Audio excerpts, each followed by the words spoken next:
boy, did I ever. Boy, did I ever struggle. Okay, so you put your finger right on the thing that was for me the greatest hurdle, the most important hurdle. And once that dam broke, Catholicism came flooding through. Okay, that was the issue of justification and salvation.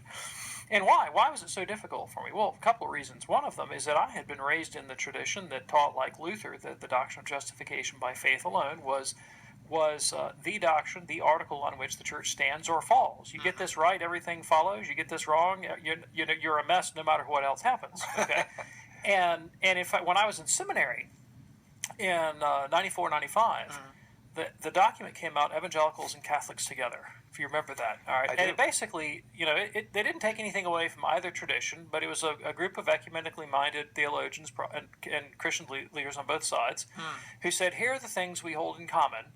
All right, and we think there's enough commonality that we can lawfully call one another brothers in the Lord. All right, that was it. Didn't say anybody's right or wrong on this or that issue. It just said, here are the things we have in common, and therefore we can affirm our common Christian faith, even though we have a different understanding of some of these other issues. Well, that document produced a firestorm of controversy, not within the Catholic Church, but within the Evangelical Church. I know, because I was in the heartbed of evangelicalism at the time. Trinity Evangelical Divinity School, where I was studying. If I read off the list of the faculty, these are going to be very household names of evangelical theologians whose books are going to be read, around the world. So, very, very important group of people connected to, kind of the heartbeat of the academic world of evangelicalism. And the faculty were uniformly hostile. They were incensed at this document because they said, we are not, this was their perspective at the time, we are not brothers in the Lord with Catholics. The Catholics believe a completely different gospel, and it's on this issue of justification. All right, and they made darn sure to drill into our little theological minds, my mind right here. Here are the points of difference. These are the lines in the sand. If you cross this line, you're a Catholic, and you're something fundamentally different. I mean, they really hammered it on me. Now, as ironically as it turns out, I really owe my Catholic faith to my Protestant seminary professors because they drew that line. Because when I began to dig into the data myself and study not only Scripture but history, I realized, okay, this is what the Church Fathers thought. This is what the best biblical commentaries teach. It's essentially the Catholic point of view. And if this is the line in the sand, once I come down on the Catholic side, well, then I got no choice but to be Catholic. So by drawing the line so starkly, it basically made me realize I have no choice to become Catholic. Now, as you put it, once you see the intelligibility, the logic of the Catholic point of view, how do you adjudicate? Is it just a shot in the dark? Are you just kind of picking one position? No, not at all. I brought some very objective criteria to bear. All right. First of all, the exegetical criteria. All right. What does the text of the Bible actually teach? Does the text of the Bible actually teach that we're saved by the imputed righteousness of Christ, which is what the Protestants hold? All right. And no, it doesn't. It doesn't teach it. All right.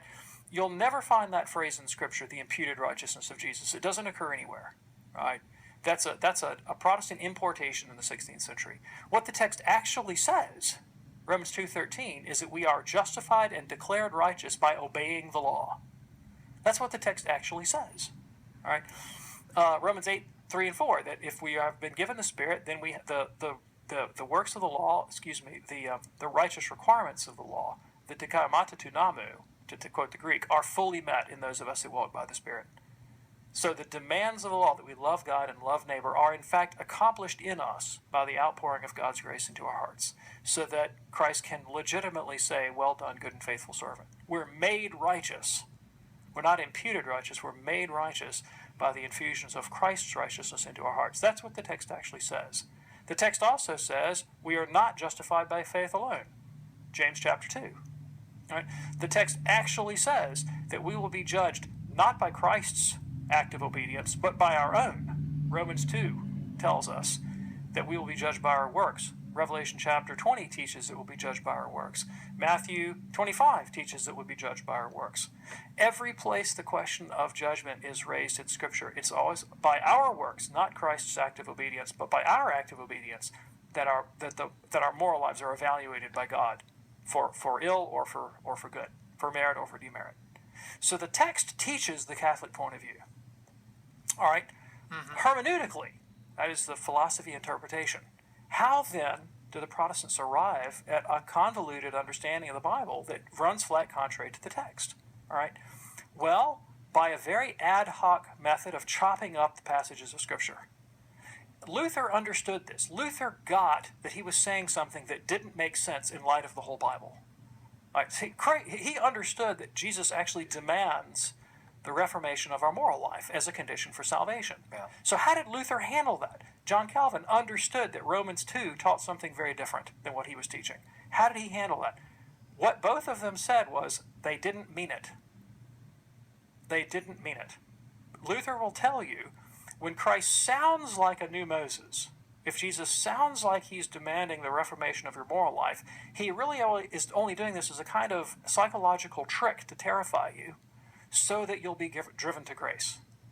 All right, the second use of the law. All right, that it's this idea that by setting up an impossible standard, Jesus will confuse us and then we'll be forced to cling entirely to his grace. So it recognizes that the text runs flat contrary to what he's saying and says, yeah, it's just a trick. And Calvin did the same thing with Romans 2. He says, Romans 2 is a hypothetical situation. We can't actually reach it. All right? So they invent this bizarre hermeneutic of the Bible, right, that basically says the Scriptures are an incoherent mess, and you need Luther's key insight to fit them all together. So exegetically, Protestantism didn't work. Hermeneutically, it doesn't work. All right? Historically, it doesn't work. Christ said the gates of hell would never prevail against the church. That's what he said. All right? Wow. All right? Luther said that justification by faith alone is the article on which the church stands or falls. Well, nobody in Christian history held this doctrine until Luther. I mean, that's a documentable fact. Alistair McGrath, Protestant historian, in his 2-volume history of justification, admits as much, that Luther's doctrine is a complete innovation. So either Jesus is a liar and Luther's right, or Jesus is not a liar and Luther's wrong. All right, so exegetically, it was false. Hermeneutically, it was false. Historically, it was false. And then finally, existentially, experientially. Sure. What do I need from Christ? Not just forgiveness. I need holiness. I need strength to take up the arduous task of being a husband, being a father, being a disciple. Yeah. And mercy. The willing embrace of suffering, being able to exhibit the charity of Jesus in my heart. That's what I actually need. All right? To be in relationship with the God who is love. Not just the imputed righteousness of Jesus, but his infused righteousness into my heart. So the Catholic position was rational, biblical, historical, and existentially satisfying. That's the one I'm going with. Kim, thank you so much for your letter. Hope that is helpful for you. When we come back, we'll talk with Corrine.